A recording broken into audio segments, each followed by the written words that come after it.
우울이라는 게요. 우울장애가 되게 스며들듯이 오거든요. 우울은 아주 조용히 하나씩 내 삶을 망가뜨려요. 네네. 그러니까 대기업, 그러니까 잘 다니시고 네네. 경제적으로도 안정적이신 분들이 좀 투자 실패로 자살하시는 경우가 꽤 많아요. 뭐 어떤 순간에도 내가 막 극단으로 치닫는 것이 아니라 평온한 상태를 유지하고 싶은데 가장 쉬운 방법은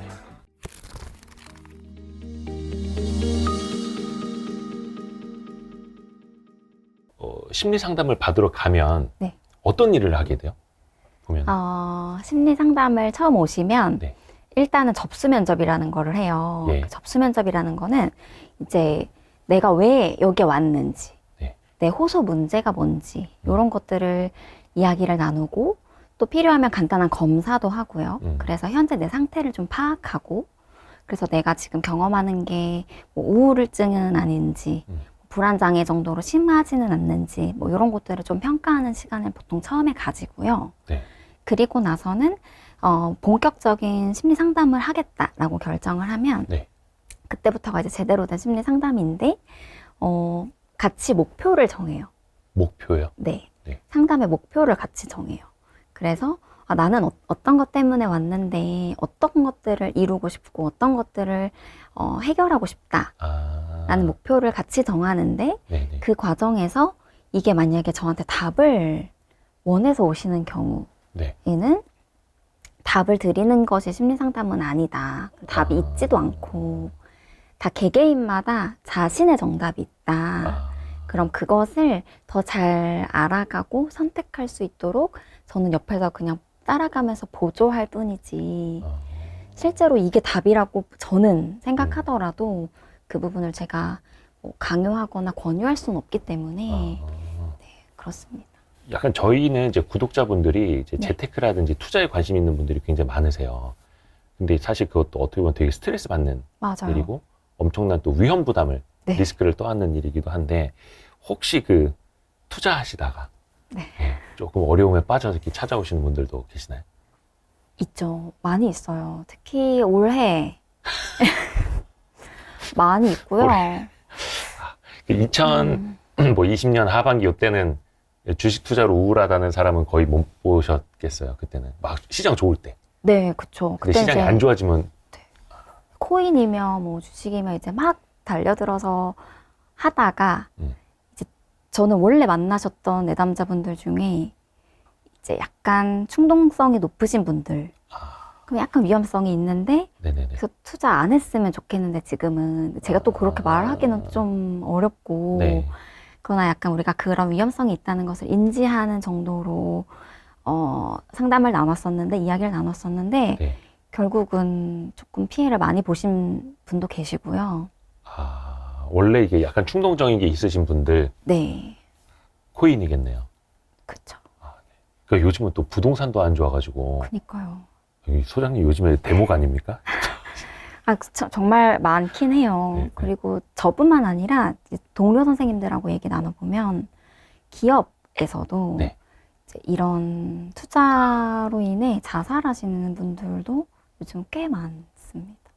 회사 잘 다니시던 분들이 네, 그러니까 대기업, 그러니까 잘 다니시고 네네네. 경제적으로도 안정적이신 분들이 좀 투자 실패로 자살하시는 경우가 꽤 많아요. 그래서 그게 요즘에 2022년에서는 가장 자살과 관련해서 기업에서 가장 주목하는 이유 중에 하나였어요. 뭐 제 주변에서도 있었던 일이기는 한데 이게 시장 상황이 한꺼번에 막 안 좋아질 때는 그런 사람들이 굉장히 많이 급증을 하더라고요. 네. 근데 일단은 뭐 금전적으로 뭐 심리 상담을 한다고 해서 뭐 복구가 되는 건 당연히 아닐 테고 그쵸. 그런 분들이 찾아오면 좀 어떻게 좀 이야기를 혹시 풀어나가세요? 케이스마다 정말 다른데요. 왜냐면 똑같이 처한 문제는 경제적 네. 손실이지만 가지고 있는 자원들이 다 다르잖아요. 예를 네. 들면 나는 훨씬 더 여유가 있었는데 그 중에 일부를 상실하신 분도 계시고 아니면 정말 많은 나의 거의 전부를 잃어버리신 분도 계시고 그랬을 때 도움을 요청할 수 있는 사람이 있냐 없느냐에 따라서도 좀 다르고 이걸로 인해서 이게 경제적인 손실뿐만이 아니라 예를 들면 뭐 아내분이랑 극한 갈등으로 치닫는 경우가 있다거나, 돈 때문에. 네, 이혼 앞 직전에 와 있다거나 이런 분들마다 좀 다르기 때문에 좀 하나의 어떤 구체적으로 이렇게 진행을 한다라고 하지는 않지만 공통점으로는 일단은 그 좀 억울하고 그 좌절스럽고 한 그 마음을 네. 어디 가서 사실은 푸시기가 되게 어려워요. 그래서 그런 것들을 일단 충분히 먼저 감정을 좀 털어놓게 놓으시게 하고, 좀 위로하고 좀 일단 마음을 좀 챙기고 하는 것부터 일단 시작을 하고요.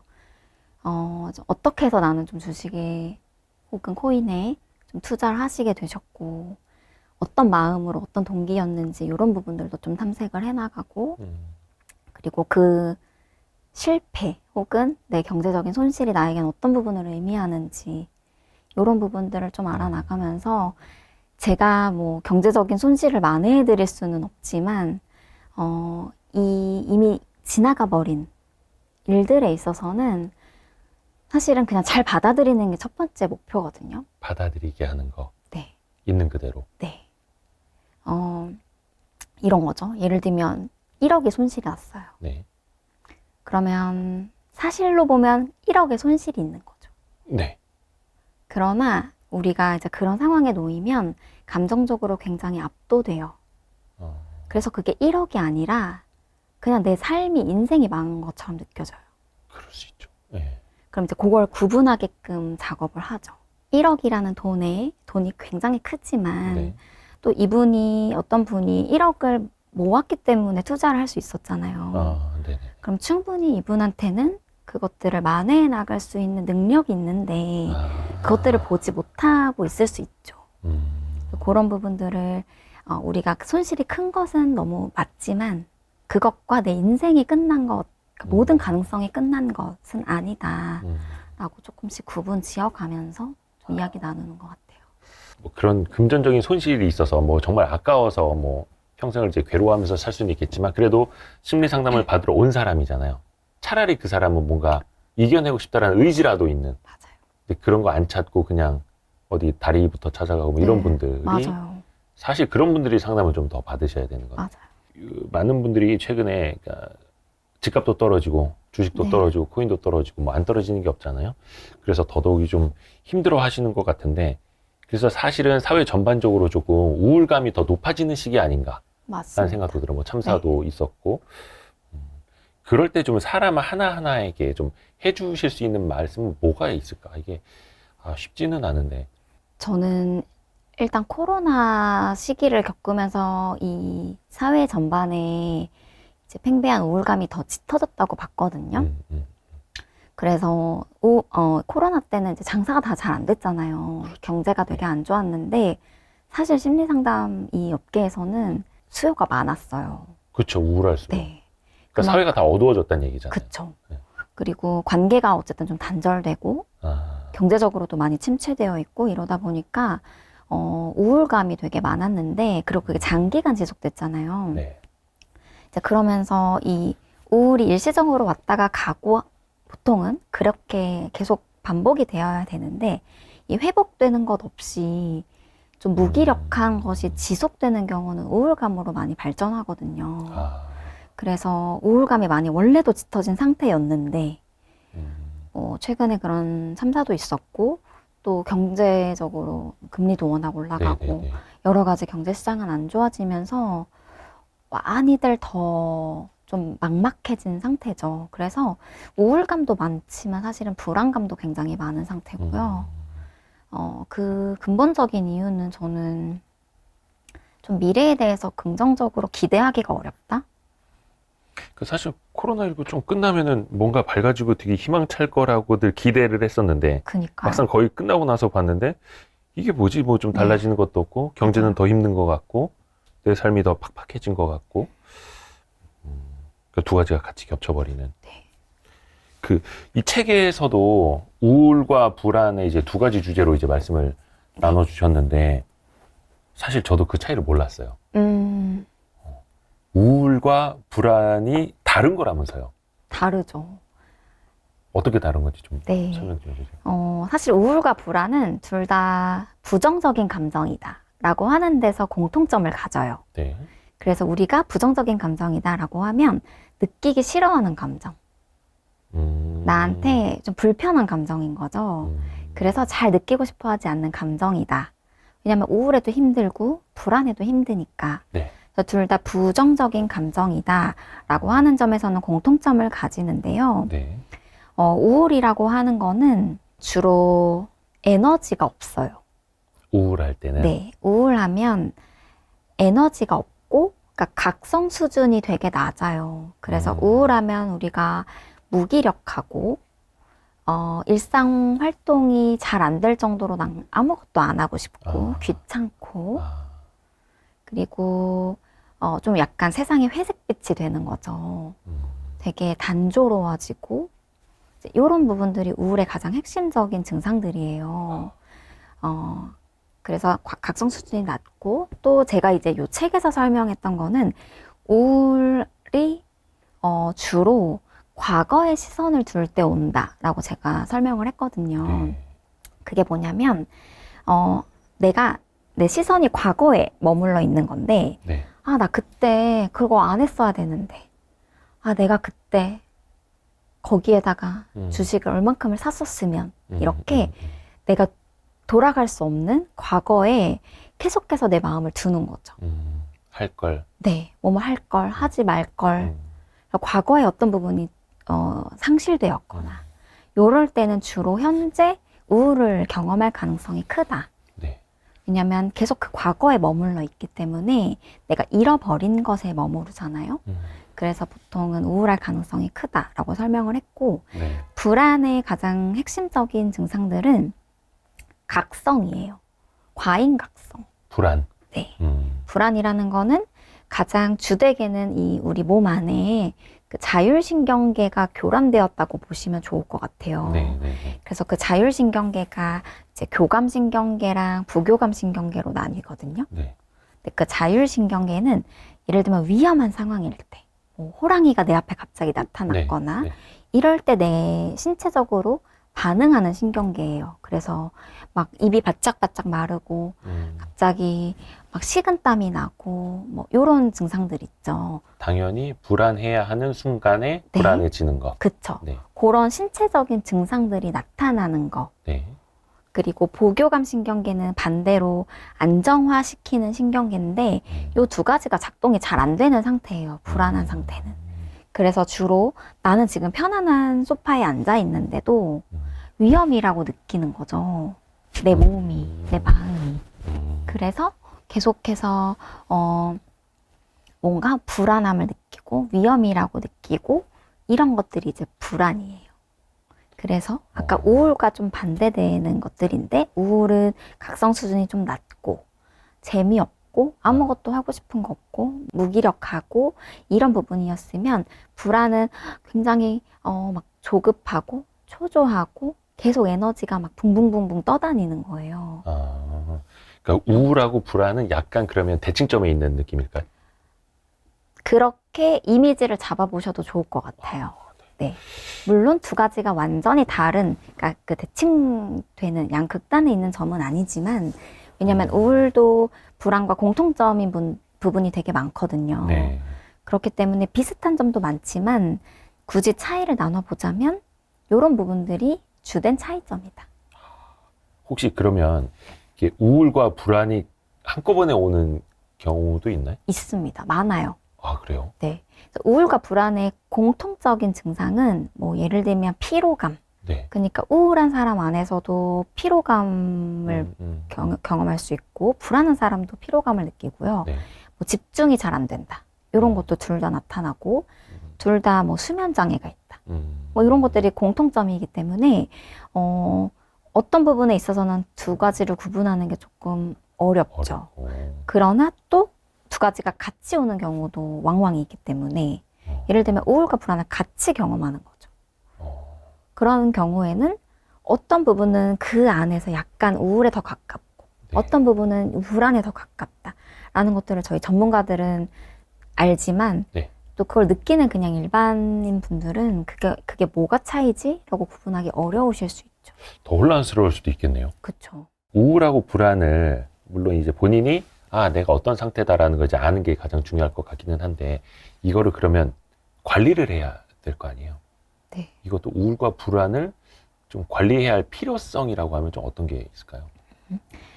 제가 책에서도 얘기를 했지만 사실 우울과 불안이라는 감정 자체는 우리가 충분히 느낄 수 있는 감정들이에요.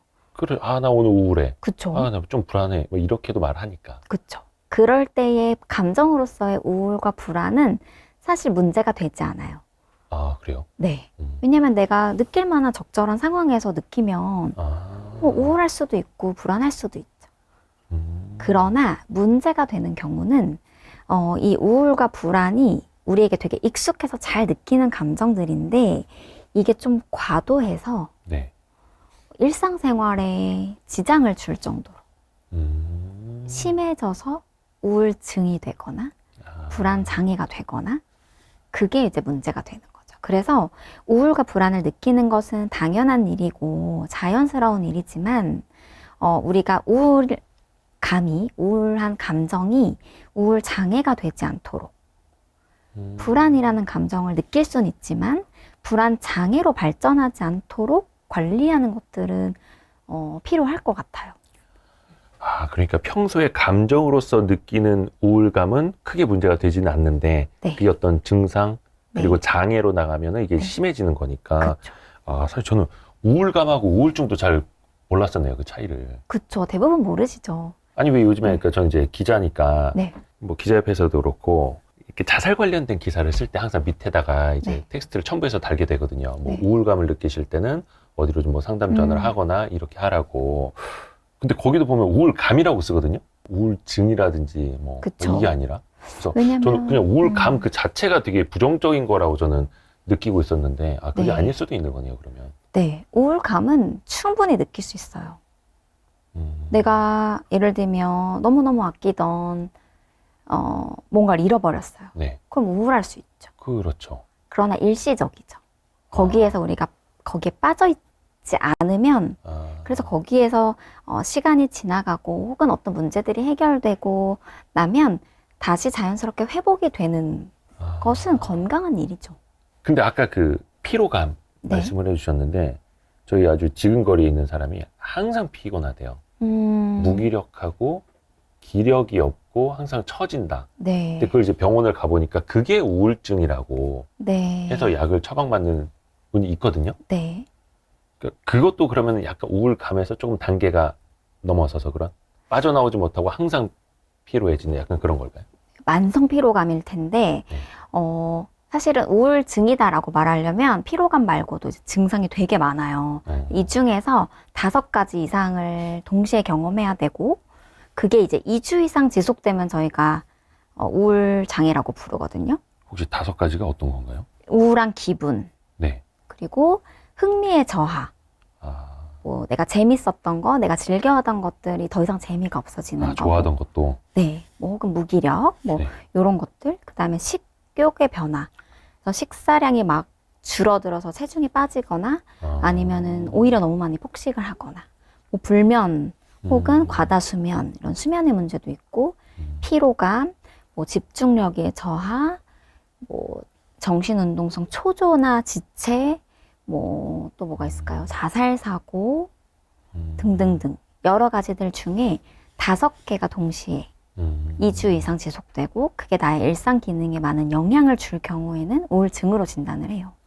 아마 지금 말씀하신 그분 같은 경우에는 피로감이 이유가 아마 없을 거잖아요. 다른 네. 신체적으로 검진을 받았을 때 네. 몸에 문제 없는데. 그쵸. 신체적으로 문제가 없고 그러나 이게 계속해서 지속되고 있고 그래서 우리가 피로할 수는 있죠. 뭐 밤을 샜다거나 최근에는 일이 너무 많았다거나 하면 피로할 수 있는데 내가 충분히 휴식하고 나면 회복이 되어야 되는데 회복이 안 되고 있는 것은 어떻게 보면은 그게 우울감의 한 증상일 수 있다라고 볼 수 있죠. 그 우울증도 근데 사실 이게 좀 종류가 뭐 셀 수 있을 만큼 있나요? 우울증의 종류요? 예. 어떤 종류인지는 제가 잘 모르겠지만 아까 제가 말씀드린 증상이 되게 여러 가지잖아요. 네. 그럼 이 중에 어떤 사람은 식욕과 체중의 변화 혹은 뭐 수면 뭐 이런 모습으로 우울증이 발현되는 사람이 있고 네. 어떤 사람은 이건 괜찮아요. 네네네. 근데 막 죽고 싶은 생각이 들거나 자기 비난이 들거나 뭐 이런 모양의 우울증인 사람이 있고 어떤 사람들은 막 눈물이 나는 사람이 있고 그러니까 이 증상의 조합에 따라 굉장히 많은 모양의 우울증이 있겠죠. 이것도 사실 그 사람마다 우울증을 갖게 되는 원인은 다 다를 테고, 그렇죠? 네. 그리고 그 증상이 발현되는 것도 사람마다 굉장히 달라요. 그래서 우리가 어떤 모습이면 딱 우울증이다라고 말을 할 수가 없고 이런 모습인데도 우울증이고 저런 모습인데도 우울증이고 굉장히 다양한 모습을 가지고 있어요, 우울증은.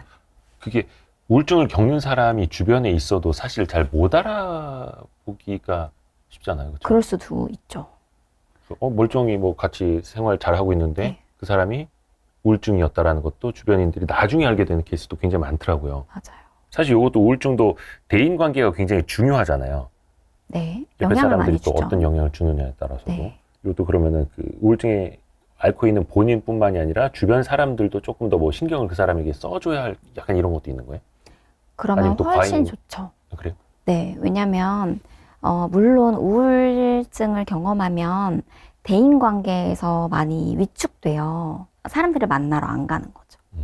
그래서 항상 집에서 혼자만 있고 집 안에서도 방 안에만 있고 이렇게 대인 관계에서 많이 철수된 모습을 네. 보이는 게 우울증의 증상인데 네. 그렇다고 관심을 안 가져주는 것이 우울증에 도움이 되는 건 아닙니다.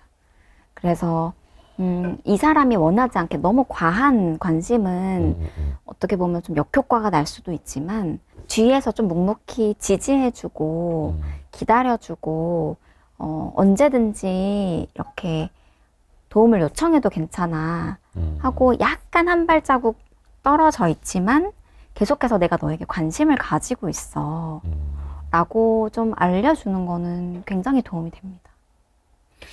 약간 그 극단적인 선택을 하시는 분들 그 전에 어떤 징조가 있다라면서요. 뭐 안 보내던 문자를 보낸다든가 네. 그런 게 이제 신호가 좀 된다고도 하던데 네. 그런 것도 좀 관심을 좀 많이 가져야겠네요. 네. 우울은 사실 제가 잘 몰라가지고 네. 예 왜냐면 그런 걸 사실 좀 겪어볼 시간이 없기는 한데 간혹 그럴 때는 있어요. 정말 안 좋은 일들이 생겼을 때 아 이래서 사람들이 우울증에 빠지나 보다. 이 기분이 오래 가면 어떡하지? 네. 왜냐면 그 순간 되게 힘드니까. 그쵸. 아, 이게 계속 오래 가면 나도 우울증이라는 걸 걸릴 수가 있겠구나라고 느낀 적은 있어요. 네. 이 우울증이 저도 사실은 우울증을 경험해 본 적이 없는데 네.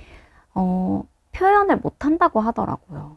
아, 얼마나 힘들고 이게 얼마나 고통스럽고 절망스러운 상태인지 내가 겪고 빠져나오고 나서도 그것을 표현해내기가 굉장히 어렵다고 하더라고요. 그리고 개인마다 다 굉장히 주관적인 고통감이잖아요. 예, 예. 그래서 누군가가 사실은 그것을 완전하게 이해하기도 어렵죠. 똑같이 우울증을 경험했어도 이 사람이 경험한 우울증과 내가 경험한 우울증이 다를 수 있기 때문에 그래서 내가 온전히 누군가에게 이해받을 수 없다라고 하는 외로움도 혹은 공허감도 또 그 안에 있을 수 있어요. 이게 마음의 병이니까 이게 어떤 뭐 표본 이런 게 있을 수도 없고. 그렇죠.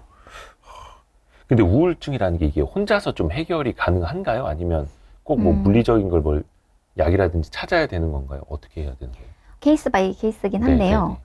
그래서 저는 좀 강력한 독감 정도로 예시를 드는데 사실은 뭐 우울증은 감기라고 많이들 얘기하지만 그거는 그만큼 많이 걸린다라고 하는 의미에서 비유를 감기로 드는 거고 사실은 암과 더 비슷한 것 같아요. 그만큼 네, 그만큼 굉장히 위험한 부분도 있거든요. 어떤 감기는 독감은 이렇게 가만히 있어도 낫는 감기가 있잖아요. 네. 그래서 내가 조금 더 면역을 챙기고 좀 운동하고 좀 쉬고 하면 나아지는 감기가 있는 반면 어떤 감기는 막 굉장히 오래 가서 뭐 폐혈증을 앓는 경우도 있고 폐렴을 앓는 경우도 있고 네. 이런 것처럼 우울증도 가벼운 우울증이 있고 가벼운 우울증이라고 하면 조금 더 상황적인 요인이 큰 우울증인 것 같아요. 나 잘 지내다가 네. 정말 우울한 일을 겪었어요. 예. 그럼 그 이후에 찾아오는 우울증은 되게 이 분명하죠, 스트레스가. 네. 그래서 이런 경우에는 조금 더 잘 지내다가 확 우울에 들어갔기 때문에 내가 조금 노력하거나 내가 운동하고 잘 먹고 잘 자고 하면 생각보다 회복이 잘 되는 우울증도 있고요. 그러나 많은 수는 도움을 받으셔야 하는 우울증이 더 많은 것 같아요. 혹은 도움을 받아도 쉽게 빠져나오지 못하는 우울증도 참 많습니다. 독감처럼 많이 걸리고 암처럼 위험한 게 우울증이다. 완전 와닿네요. 그래서 이거를 사실 혼자서 이겨내려고만 끙끙 앓는 것도 사실 좋은 해법은 아닌. 네. 그러니까 좀 네. 도움을 받을 때는 좀 받아야 하는. 왜냐면 저는 그래요. 우울이라는 게요, 우울장애가 암처럼 무섭기 때문에 네. 이게 일단 내 삶에 들어와서 되게 스며들듯이 오거든요, 우울은. 아주 조용히 하나씩 하나씩 내 삶을 망가뜨려요. 네네. 그럼 우울하면 내가 어디가 아프고 끝나는 게 아니라 네. 내 일상 기능이 아까 문제가 된다고 말씀드렸잖아요. 그렇죠. 예. 그럼 일단 일하는 데서 집중이 안 되고 뭔가 기억력이 떨어지기도 하고 혹은 그러니까 내 직업적인 장면에서도 일단 타격을 주게 되고요. 대인 관계에서도 많은 관계들이 끊어지게 되고 등등등 굉장히 많거든요. 그래서 이거를 내가 혼자 해결하려고 장기간 끌고 가는 것보다는 차라리 우울증이 왔을 때 초기에 할 수 있는 모든 것들을 해서 빨리 빠져나오는 게 훨씬 지혜롭다. 저는 그렇게 생각을 합니다. 그것도 빨리 빠져나와야지 막 그렇게 또 하다가 그게 또 강박이 되고 막 이럴 수도 있잖아요. 근데 또. 빨리 빠져나와야 되겠다 근데 싶어서. 오히려 그 우울증에 깊이 빠지신 분들은 네. 내가 여기에서 빠져나와야겠다라는 생각을 그러면 할 수 있는 거예요? 아니면 그조차도 못 하는 거예요? 못하는 분도 계세요. 왜냐하면 너무 만성적이라서. 그러니까 그래서 의지 자체가 아예 안 생기는. 네. 그러니까 이게 문제라고도 잘 인식을 못하는 거죠. 그래서 아까 전에 말씀드린 가벼운 우울증의 경우는 나 잘 지냈는데 그때는 지금 나 너무 지금 문제인 것 같아 라고 인식이 되지만 이 우울증이 장기간 지속되면 그냥 이 자체가 나라고 생각해요. 그래서 이전에 잘 지냈던 나의 때를 전혀 기억하지 못하세요. 그럼 정말 정말 무섭죠. 그게 약간 좀 단계가 굉장히 깊어진 상황. 네, 만성화되고. 근데 그럴 때는 진짜 어떤 약물의 도움도 좀 받아야 하는. 꽤 오래 드셔야 돼요. 약도. 만성적인 경우. 근데 이게 어떤 사람은 이제 우울증을 마음의 병이라고 표현하는 것 자체가 잘못이다라고 또 지적하시는 분들도 계시더라고요. 네, 그게 맞아요. 어떤 호르몬이라든지 네. 어떤 뇌 건강의 문제일 수도 있으니 네. 팔이 부러질 때 깁스하는 것처럼 물리적인 도움을 받는 게 당연한 거다라고 또 지적하시는 분도 계시더라고요. 네. 거기에 대해서는 어떻게 생각하세요? 저도 완전 동의합니다. 왜냐면 아까 말씀드린 우울감은 자연스럽고 건강한 거다. 네. 근데 이제 이게 더 흘러가서 내가 여기서 빠져나오지 못하는 우울 장애로 발전하는 경우에는 실제적으로 내 뇌에서의 많은 변화들이 일어나요. 뇌에서. 네. 그래서 이게 우울증은 뇌 질환이거든요. 우울감이 아니라 우울증은.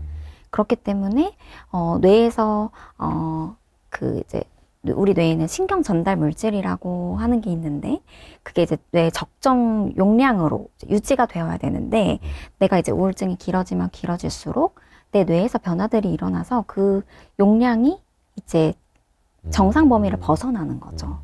이런 경우에는 내가 아무리 무언가를 하려고 해도 국한적으로 무언가를 한다고 해서 이 뇌가 변하진 않잖아요. 네. 그럼 그럴 때는 약을 먹음으로써 이제 좀 그런 부분들을 적정한 용량으로 맞추는 거죠. 조절을 좀 해주는. 네. 근데 사실 그거를 좀 받아들일 수 있다면 그나마 좀 나을 텐데 거기에 대해서 막 거부감 갖는 분들 있잖아요. 어떤 약을 먹는다는 것 자체에 대해서. 네. 나는 멀쩡한데 왜 그러냐고 막. 그럴 많죠. 분들도 많아요. 네. 생각보다 정말 많고요. 예전보다는 그래도 인식이 많이 좋아져서 약을 먹는 것에 대한 거부감도 예전보다는 많이 줄어든 것 같은데 주로 20대는 많이들 쉽게 먹고요. 받아들여요? 네. 오히려 젊은 층이? 네. 그리고 10대들 중에서도 나 너무 힘든데 나는 병원 가고 싶다. 부모님한테 이렇게 하는 친구들도 많아요.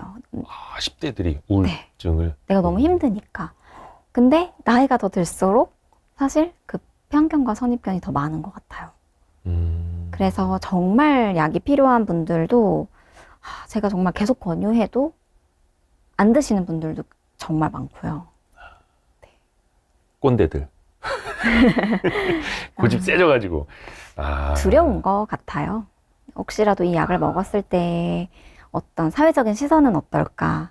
혹은 내가 어떤 낙인 찍어지진 않을까? 혹은 이 약이 내 몸에 들어와서 악영향을 주진 않을까?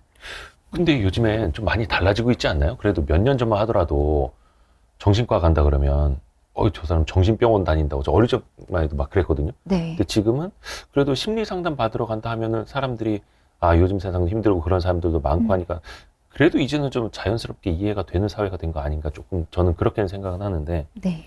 얼마 전에 보니까 이제 정부에서도 좀 규제 완화를 추진한다 하더라고요. 그러니까 정신과 맞아요. 약도 다른 일반 의원이나 다른 네. 데서 살 수 있도록 좀 이렇게 보편화 시킨다고. 네. 그런 건 좋은 방향일까요? 좋은 방향도 있고 좀 위험한 방향이기도 한 것 같아요. 제 개인적인 생각으로는. 현재도 뭐 내과나 이런 데서는 일부 어떤 정신과적인 약물을 처방을 합니다. 그러나 이제 그렇기 때문에 정신과 자체에 이제 편견이 있으신 분들은 내과에 가서 그런 것들을 처방받으시기도 하죠. 뭐 수면제라든가, 뭐 신경 안정제라든가, 뭐 항우울제도 처방을 하거든요. 그런데 그런 부분에 있어서는 훨씬 더 이 정신과적인 약물에 대한 진입장벽이 낮아진다고 하는 장점은 있는 것 같아요. 네. 그래서 필요한 곳에 약물이 적절하게 쓰일 수 있다는 장점은 있는 것 같은데 약물을 잘 알고 써야 약이 되잖아요. 네. 혹시라도 이게 약을 이 정신과적인 약물은 정신과 의사 선생님들이 훨씬 잘 알고 잘 쓰기 때문에 그렇지 않았을 때 약물 남용의 가능성도 많이 있고요. 그리고 이제 좀 불안에 대해서 좀 여쭤볼 텐데 그래도 이 책을 봐서 이제 우울과 불안은 구분은 할 줄 알게 됐습니다. 근데 이제 저는 우울은 되게 잘 이해를 못 해왔고 네. 불안은 굉장히 많이 겪고 있는 오. 직업적으로도 그렇고 네. 그래서 그때 그 김경일 교수님하고 영상 찍다가 눈물이 났던 것도 네. 있고 근데 이게 불안이 사실 누구나 불안해질 수 있죠. 이게 병이 되는 지점은 네. 어떻게 구분이 될까요? 이것도 불안감이 뭔가 네. 불안 증세? 네. 어떻게 좀 되는 지점이 있을 거 아니에요? 있습니다. 일단 가장 중요한 거는 그 불안으로 인해 내 일상이 아까처럼 얼만큼 영향받는. 그래서 일상 기능에 문제가 생기거나 네. 아까 전에 말씀드렸다시피 어떤 내가 일을 하는데 이 불안이 너무 심해서 일에 집중이 안 되고 효율이 떨어지고 막 강박적인 부분들이 막 생겨난다거나 요렇게 일상 기능에 문제가 생기거나 혹은 대인관계에서 문제가 생기거나 하는 경우들이 첫 번째고요.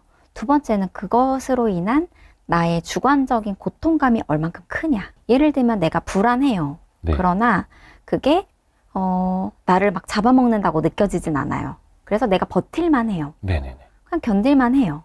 그러면 그거는 큰 문제 되지 않을 수 있어요. 그러나 내가 이것 때문에 너무 괴로워요. 나 불안하고 싶지 않은데 너무 불안해서 막 미칠 것 같아요. 너무 힘들어요.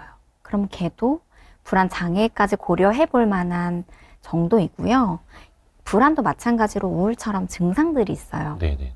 그래서 특히 뭐 수면에 문제가 생기는 경우가 많고요. 불면증. 네, 주로 불면증이 많이 나타나고 뭐 피로감, 아까 말씀드린 그리고 네. 집중력 저하 혹은 어떤 신체적인 증상들이 많이 나타나요. 막 식은땀이 잘 난다거나 혹은 요즘 많은 분들이 경험하고 계시는 공황 증상 있잖아요. 네네네. 가슴이 두근두근 거린다거나 예. 뭐 현기증이 난다거나 뭐 메스꺼움이 있다거나 이런 신체적인 증상들로 드러나는 경우도 이제 불안의 증상 중에 하나입니다. 그리고 과민해지는. 그래서 왜 보통 원래 평소엔 안 그랬는데 탁 건드리면 막 확 터질 것 같은 자극에 대한 과민성이 높아지는 경우. 이런 증상들이 이제 또 어떤 진단으로 따지면 사실 3개월 이상이라고 하는 진단 기준이 있어요. 그러나 이것도 내 일상에서 한 꽤 오랜 시간이 지속되고 있다. 라고 하면 걔는 좀 장애까지 고려해봐야 되는 정도라고 볼 수 있습니다. 예를 들면 아까 전에 얘처럼 내가 주식을 샀는데 많이 네. 떨어졌어요. 그래서 손실을 네. 많이 봤어요. 네. 그럼 당연히 한동안은 그것 때문에 내가 괴롭겠죠. 예. 불안할 거예요. 아, 나 네, 이거 네. 원금 뭐 보전을 해야 되는데 뭐 등등등 여러 가지 불안이 올라올 거예요. 그거는 자연스러운 반응인 것 같고요. 네. 그러나 이 불안이 시간이 지나도 계속돼요. 그래서 내가 계속 그 생각에 사로잡혀요. 뭐 3개월 이상. 네. 그리고 그것뿐만이 아니라 나는 분명히 주식에서만 일부의 손실을 얻었는데 손실이 있었는데 이게 이제 퍼지는 거죠.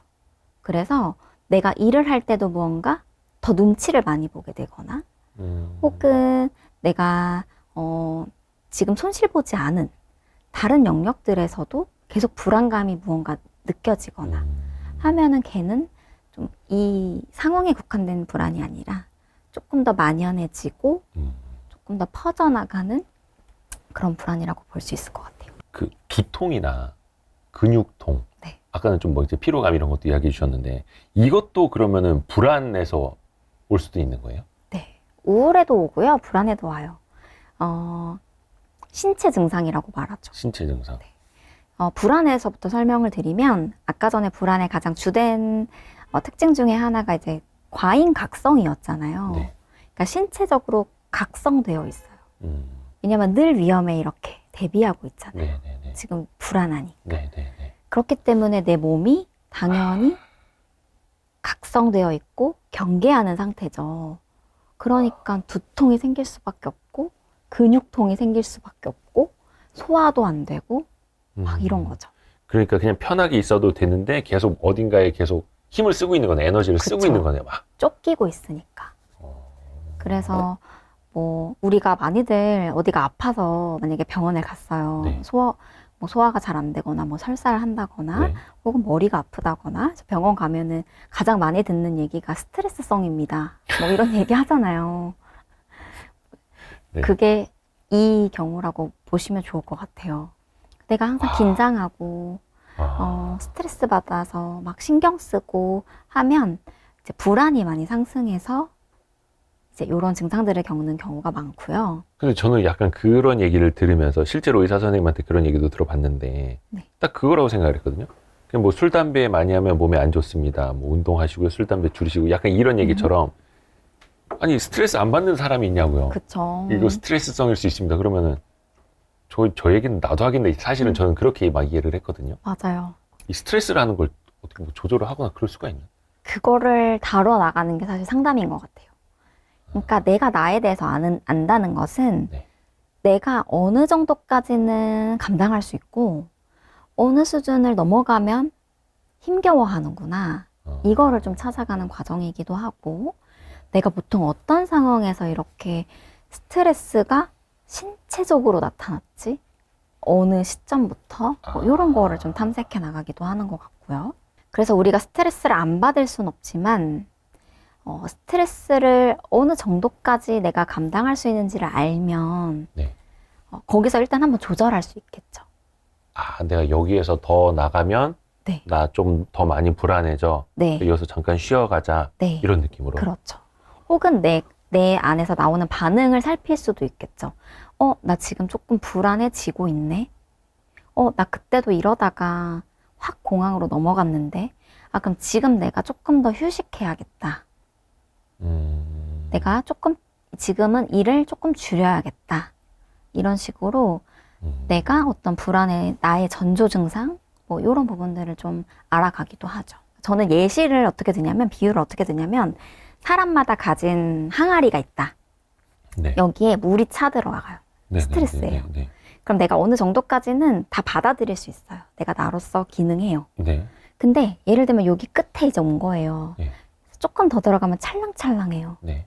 그럼 그걸 내가 모르면 스트레스가 들어오면 넘쳐나겠죠. 네. 네. 이게 어떻게 보면 어떤 증상들로 드러나는 장애화되는 거고, 대신에 내가 지금 어느 정도 찾는지를 내 스스로가 알아가면 찰랑찰랑 하는 순간에 나 이거 물 좀 빼내야 되겠다 해서 내 안에 있는 것들을 바깥으로 빼낼 수 있겠죠. 그렇게 되면 내가 조절해 나간다 라고 볼 수 있을 것 같아요. 그러니까 이게 어떤 사람은 뭐 그런 것도 있네. 그러면 스트레스 이만큼 겪을 수 있는 사람도 있고 견뎌낼 수 있는 사람도 있고 네. 조금밖에 못 견디는 사람도 있고 있습니다. 그래서 요 사람은 또 요만큼만 스트레스를 받아도 막 그냥 공황으로 가버리는 네. 그 사람의 그런 정도에 따라 달라지는 거예요. 네. 사람마다 항아리의 크긴 달라요. 타고나기를 어떤 그런 것들을 잘 견디고 인내할 수 있는 큰 그릇을 가지고 태어난 사람이 있고 어떤 사람들은 취약한 거죠. 작아서 더 민감하게 그것을 살펴줘야 되는 사람이 있는 거죠. 그러니까 그릇의 크기가 사람마다 다른 거네요. 네. 그래서 뭐 너는 왜 이렇게 스트레스를 잘 받니? 뭐 이런 말은 사실 너무너무 잘못된 말이에요. 와, 그 꼰대들이 이제 많이 하는 말이에요. 네. 솔직히 저도 후배들한테 그런 얘기 많이 했었고. 그렇군요. 예를 들어서, 야, 남들 다 그 정도는 하는데 너는 막 이런, 약해 빠져가지고 막 너 그것도 못해? 막 이런 거. 제가 죄가 많습니다. 약간 저는 그런 거는 경험해 본 적이 있어요. 어떤 걸 되게 막 집중해서 뭔가를 하고 있는데, 그 어떤 막 글자 같은 것에 이제 빨려 들어가 있는 상황이었어요. 네. 근데 이 안에서 갑자기 이제 숨이 조금 잘 안 쉬어지는 느낌? 이렇게 답답하지 약간 이런 거 있죠. 그래서 네. 막 이렇게 한숨을 좀 쉬고 네. 이거 그만 봐야겠다. 네. 약간 그래서 이제 뒤돌아서 있거나 네. 약간 이게 약간 누워 있으려고 하는 네. 그러면 조금 상황이 나아지는. 그래서 약간 그때는 공황이라는 단어도 사실 뭐 사람들이 별로 말 안 할 때였는데 이게 나중에 생각해보면 그게 좀 더 가면 공황이 되는 건가? 가능성이 있습니다. 근데 네. 거기에서 빠져나오지 못하고 그 상황에 계속 머무르면 더 심해질 수도 있는 약간 그런 건가요? 주로 이거는 이제 뭐 오피셜한 건 아니고 제 개인적인 경험적인 네. 생각인데 내가 얼마나 힘든지를 잘 못 느끼시는 분들이 있잖아요. 예를 들면 어떤 사람은 조금 힘들어도 내가 힘든 걸 너무 잘 알아요. 정말 힘들어 라고 말하시는 분이 있고 네. 어떤 분들은 별로 내가 그렇게 힘든지를 잘 몰랐어요. 그러면 저는 후자가 공황을 더 잘 느끼시는 것 같아요. 그러니까 내가 잘 센서티브하게 나의 감각에 대해 혹은 나의 어떤 스트레스에 대해서 감정에 대해서 인지하지 못하시는 분들이 주로 확 공황으로 가시는 분들이 제 주변에 많았어요. 그러니까 자기 임계점을 모르는 사람들. 네. 그러니까 술도 그렇잖아요. 주량을 알면은 안 넘어가는데 수량 나 잘 마셔 하다 그냥 확 가버리고. 그쵸. 근데 이게 이제 안다고 해서 그게 다 예방을 할 수 있고 이겨낼 수 있는 사실 그거는 좀 아닌 것 같고 책에도 보면 마음 근육이라는 네. 표현을 좀 하셨어요. 네. 마음에도 근육이 있고 그걸 또 단련도 할 수 있는 건가요? 네. 제가 비유했던 거는 우리 신체적으로 몸에 이제 근육, 그러니까 우리가 운동하는 이유는 이 근육을 계속 키우고 단단하게 만들기 위해서잖아요. 네. 그 이유는 이제 신체적인 운동을 하면 뭐 여러 가지 질병으로부터도 훨씬 더 보호가 되고 혹은 사고가 났을 때에도 더 회복 탄력성이 높고 뭐 여러 가지 다른 질병의 예방도 되고 하는 측면들이 있기 때문에 우리가 운동을 하잖아요. 네. 마찬가지로 우리 마음에도 근육이 있다. 그래서 예를 들면 우리가 초등학교 때는 고작 스트레스가 고작은 아니죠. 그들이 네. 경험할 때는 크니까 그죠, 애들한테. 뭐 학교 다니고 숙제하고 막 이런 게 스트레스예요. 그럼 그 나이의 마음 근육에서는 그 정도를 감당할 수 있는 운동을 해야 되는 거죠. 네. 그러나 우리가 나이가 들고 점점점 살아가면서는 우리가 경험하는 스트레스가 더 커지고 더 깊어지고 더 빈번해지잖아요. 그래서 이제는 뭐 뭘 해먹고 살아야 되냐, 돈을 어떻게 벌어야 되냐, 뭐 더 깊이 있는 그리고 더 많은 고민과 스트레스를 경험하게 되잖아요. 네. 그거에 맞게 나의 마음도 근육을 계속 키워 나가야 된다. 그래서 예전에는 뭐 내가 너무 스트레스를 받았을 때는 뭐 여행을 갔다 오거나 혹은 친구들 만나서 술 한잔 하거나 뭐 이러면은 스트레스가 해소됐다면 이제는 또 그 순간을 지나서 더 지나왔다면 그 어떤 내가 예전에 해결했던 방법들로 이게 해소가 안 될 수도 있다는 거죠. 그거에 맞게 이 스트레스가 진화하는 거에 맞게 나의 마음 근육도 계속해서 발전하고 진화해야 된다는 거죠. 그래서 그 방법으로 이제 여러 가지들을 제가 소개했었습니다. 그것도 역시 본인을 이제 아는 것부터 시작을 해야 되는 거고, 그쵸. 어떻게 보면 이제 대표 16단계 있는데 그건 뭐 시간상 다 얘기할 수는 없으니까 네. 탈재앙화. 네, 말이 불안에, 어려운데. 불안에 있었죠. 네. 근데 이게 진짜 나를 그 재앙처럼 끝까지 몰고 갈 거야가 아니라 약간 별거 아니야. 약간 이렇게 내려놓는 연습인가요? 그쵸. 탈재앙화라는 거는 이제 특히 불안하신 분들이 많이 하는 사고 방식인데 네. 어떤 위험이 지각됐어요. 네. 어떤 예를 들면 뭐가 있을까요? 자꾸 주식으로 얘기하게 되는데 좋습니다. 아주 적절한 예입니다. 네. 뭐 장을 딱 봤는데 네. 갑자기 떨어지는 거예요. 네네네. 그럼 그 순간에 생각이 떨어지네 하고 끝이 아니라 막 꼬리에 꼬리를 물고 이어나가죠.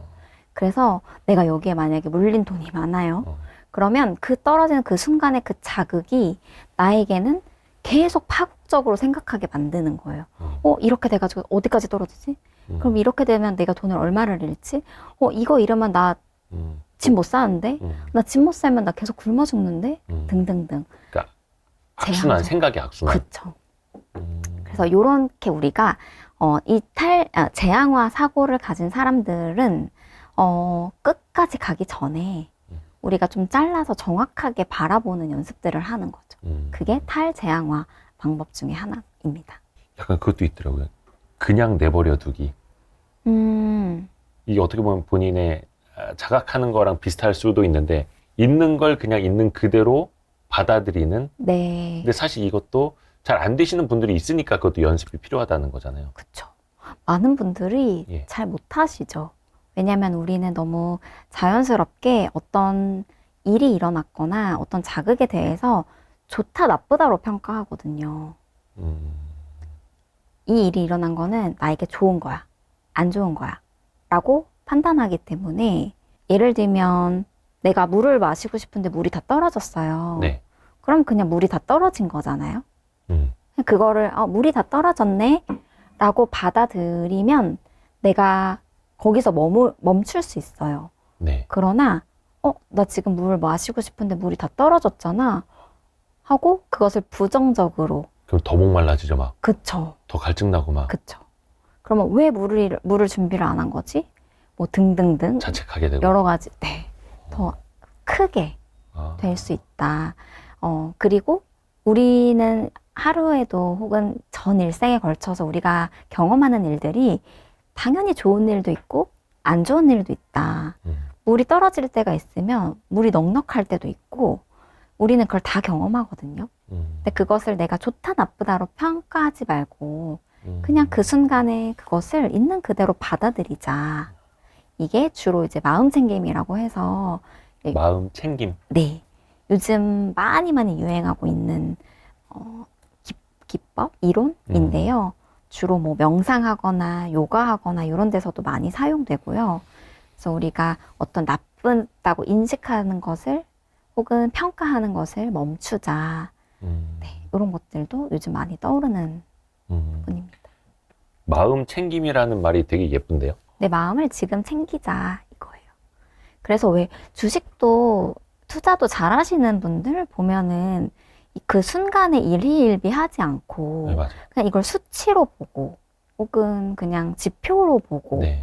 할 때 훨씬 더 잘한다라고 하잖아요. 그러니까 주식 투자는 거의 한 90%가 멘탈이라는 말이 있어요. 멘탈 강한 사람이 이긴다. 이게 책에는 나오는 이야기들이에요. 네. 근데 이거를 내 걸로 만드는 게 정말 어렵더라고요. 어렵죠. 왜냐면 인간의 본성을 거슬러 가야 되는 거라서.